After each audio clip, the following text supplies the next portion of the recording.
back again. What I want to show here, after working or refining this thing, getting it polished up, spent about 15-20 minutes just doing that, and then using my this piece here as a merge down and subtractive Dynamesh to make that hang slot.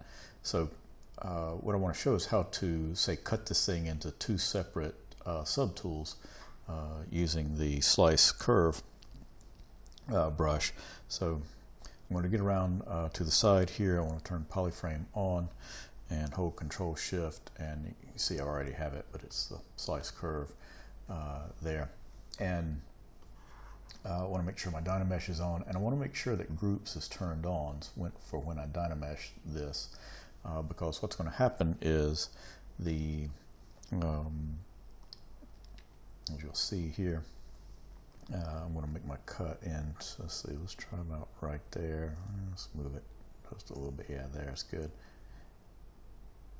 Double tap the Alt to get a good hard angle on that and let go. And you see it cuts it into two separate polygroups, so that when I Dynamesh this thing with groups turned on, so that, and let's turn polygroups off, it cuts this thing into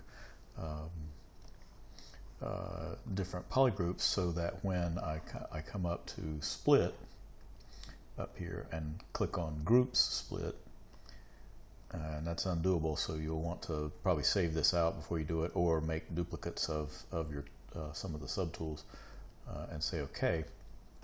And what's happened now is that it has, let's turn some of these others off, it has split these out into kind of the shells and their interfaces that are inside along here. So what I'll need to do is make sure that some of these are right under the others.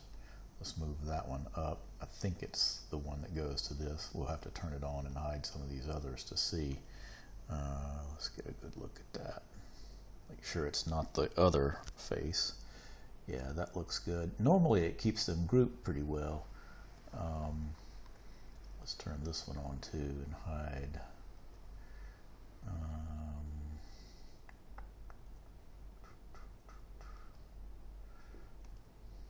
Oh, dang it, I hate it when it does that. Okay, yeah, that's okay, yeah, this is the right one. So let's get on this one and hide these guys. So what I want to do now is just do a come down to merge and do, let's see, make sure I've got that top one. Yep. Do a merge down and say OK, that's good. And then let's get this one, let's get on it, hide these others. You don't have to hide them, but I just wanted you to be able to see these. And now come to merge and merge down, say OK. So now I have, if I turn these back on, I have two separate submeshes or subtools here from these, and could say get my move tool here, move those apart, and I can work, it makes it a lot easier to work on them, so I'm going to do that, because I'm going to come back to this and continue working on this. So stick around, I'll be right back. Okay, continuing on. So with my move tool, I'm just going to rotate around and lock in on the side here, and let's get zoomed in a little bit, and just grab this and hold down Shift to constrain it to that direction. Just get a little bit of separation there. If I wanted to, you know, I probably could come in and you know, sculpt in some pieces that act like the joint that connects into there, but I think I'm just going to leave it with just a little bit of a gap. You know, I'm trying to work fairly fast here, so just get a little bit of separation, because most of the time you're just going to see it sort of like this anyway. And let's get zoomed out.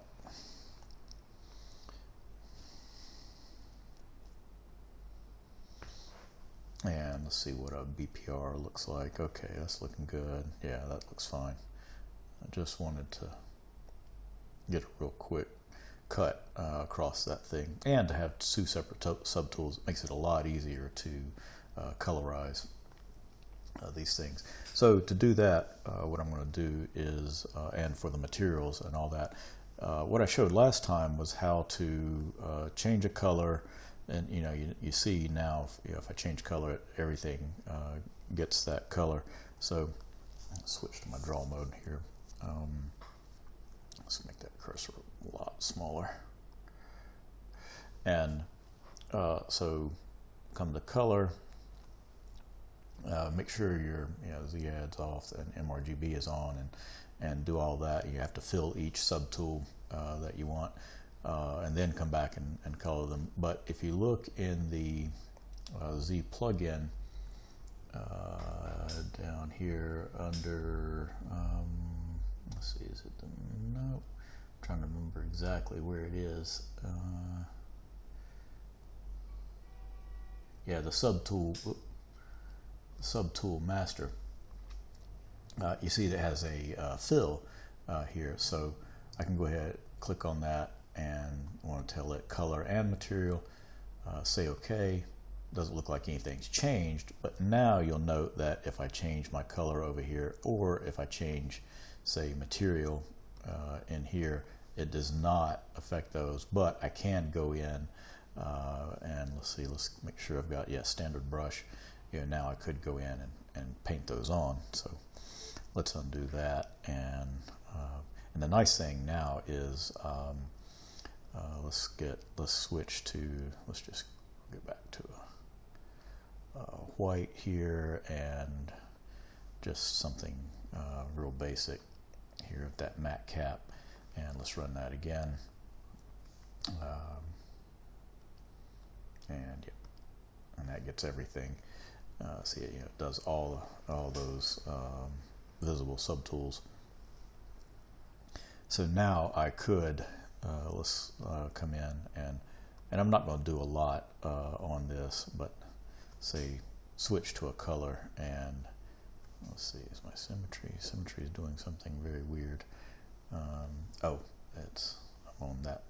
Need to be on that subtool, and now I could come in and start painting on there if I want. And again, I'm not going to go through a lot here. Also, let's make sure, let's see what my resolution may need to go up a little bit. May want to subdivide these somewhat, but that's a much nicer way to do that. So now I could, if I wanted, come in. Let's get I don't know. Let's get kind of an orange color here, and that's a little bit yellow. There we go. And let's get this piece here, and get where we can see it. Also, let's turn on perspective. Whoa, and things will look a lot better. And then come in. Let's find something. I like that toy plastic. It's pretty nice. And then now we can do these individually with color fill object, and it'll do just the one. And so let's get rid of that green. That's pretty oogly. Let's try kind of a dark gray, maybe. Yeah, a little bit darker. And now with that subtool selected, I'm just going to come up to color fill object. Better fill that. And so you can keep working from there. Again, like I said, I'm not going to paint everything, but because you've seen sort of how to do that. When I come back in the next video, I'll show some other options about how to create the blades for these things.